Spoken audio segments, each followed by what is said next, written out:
बुमराह आ ही जाएंगे, क्या है? मुश्किल है मनोज आपको यार। देखो आई वाज सरप्राइज जब टीम बनी थी और ये कहा गया था कि उनकी इंजरी इतनी सीरियस नहीं है। मैं भी सरप्राइज था। फिर ये बताया गया कि उनको 1 महीना आपने आराम दिया हुआ है और 6 तारीख को आपने स्कैन्स करने हैं दोबारा से कि आराम से कितना फायदा हुआ, कितना नुकसान हुआ। सो द पॉइंट इज कि मोहम्मद शमी के बारे में भी यही कहा गया था कि वो फिट है। पता नहीं, आई डोंट नो, जो उनको जिस तरह की उनको चोट की खबर पहले आई थी उस हिसाब से तो मुश्किल ही लग रहा था। और दूसरी बात है, would you want to risk him? Would he want to take that risk? और पर्टिकुलरली लोग इंग्लैंड टेस्ट से ज्यादा बात करें कि आईपीएल है बीच में, तो ये तो करियर खत्म करने वाला भी दांव हो सकता है। तो क्या आप उस तरह का रिस्क लेना चाहोगे? अभी तो रिस्क उस तरीके का लगता है ना? नहीं है। तो इंडिया को अपनी बॉलिंग को रीजिक तो करना ही पड़ेगा, क्योंकि आपने उस दिन भी जो टीम बनाई थी सिर्फ 3 फास्ट बॉलर और 4 स्पिनर आपने डाल दिए थे। जो कि मैंने उस दिन कहा था यार ये क्या टीम बनाई है आपने, आपको एक एडिशनल फास्ट बॉलर रखना चाहिए था। अब अगर सपोज बुमराह है तो भी टीम में बदलाव होगा, तो भी चाहिए अगर बुमराह चैंपियंस ट्रॉफी खेलेंगे तो आप अभी भी आप एक स्पिनर को निकाल के एक एक्स्ट्रा फास्ट बॉलर डालना ही पड़ेगा, आपको 4 ही रखने पड़ेंगे।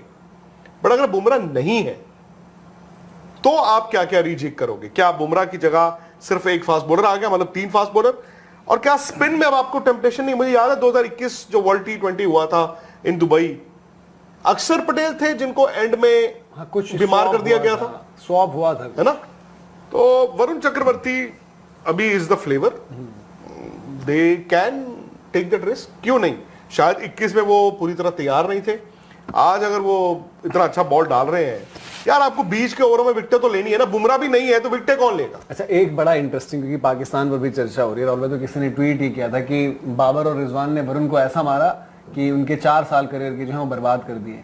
वो कह रहे हैं ऐसा नहीं, कह रहे गलती से उस दिन इन दोनों ने मारा और पाकिस्तान क्रिकेट के 4 साल बर्बाद कर दिए, क्योंकि वो ओपनर वहां पर एस्टेब्लिश हो गई और फिर वही खेलते रहे, हरवाते रहे वहां पर। लेकिन जो आई थिंक निखिल सर ने मोहम्मद कैफ के साथ लगातार शोज भी करते हैं उनके साथ, तो मोहम्मद कैफ ने तो साफ तौर पर अच्छा लगा कि बिल्कुल साफ एकदम चीज बोल दे। उन्होंने बोला कि भाई आईपीएल है, आईपीएल के चक्कर में वो चैंपियंस ट्रॉफी कैसे खेलेंगे? आईपीएल कोई रिस्क नहीं करेगा, वो उनकी प्रायोरिटी रहेगी। और प्लस फ्रेंचाइजी की, जैसे आप भी बता रहे थे कि भाई कि आईपीएल बीच में आ रहा है एक फैक्टर, आप इंग्लैंड टेस्ट तो बाद की सोच रहे हो। मुंबई इंडियंस जो पूरी कोशिश उनकी होगी कि बुमराह चाहिए हमें वहां पर, तो आपको भी लगता है कि जसप्रीत बुमराह चैंपियंस ट्रॉफी में डाउटफुल स्टार्टर और शायद वो स्क्वाड से भी नाम हटने? नहीं, डाउटफुल स्टार्टर तो आपके सिलेक्टर्स ने ही कह दिया। वो तो अजीत अगरकर ने खुद कह दिया। मैं कह रहा हूं कि मतलब फर्स्ट मैच की प्लेइंग 11 पता नहीं वहां तक जाती है। मुझे तो उस दिन सिलेक्शन से पहले भी डाउट ही था कि जसप्रीत बुमराह आपके लिए चैंपियंस ट्रॉफी में अवेलेबल होंगे। मुझे तो बहुत बड़ा डाउट था, बहुत बड़ा क्वेश्चन मार्क था। और अभी भी मुझे लगता है कि जसप्रीत बुमराह इन 3 वनडेयर्स में आपको मुश्किल ही दिखेंगे। इवन दो आपने स्क्वाड जो है वो बदला हुआ है, पहले 2 ओडीआईज का आपका अलग है, तीसरे का अलग है, और इन 3 में तो मुश्किल ही दिखेंगे। और चैंपियंस ट्रॉफी में मुझे अब मुश्किल ही लगता है कि क्योंकि अब ना आईपीएल